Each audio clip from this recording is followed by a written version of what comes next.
مرحبا. حرفيا من احلى الاطباق اللي عملتها في حسابي، لازم تجربوها لانكم حتعتمدوها وتدمنوها.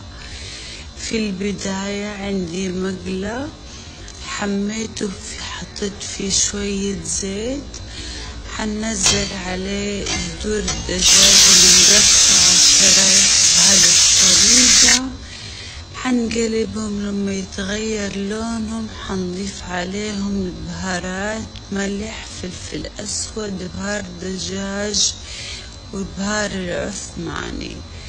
بعدين لما يستووا حنحطهم في صحن على جنب. في نفس المقلة حنضيف البصل والفلفل الرومي، نقلبهم لما يدبلوا. حنضيف ملعقة كبيرة من صلصة الطماطم، حنرجع عليهم الدجاج ونقلب.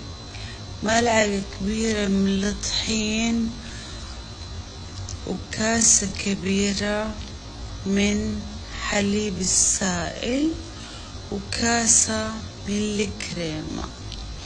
وإذا حسيتوا قوامهم تقيل ارجعوا زيدوا عليهم شوية حليب سائل لما تحسوا قوامهم صار تمام.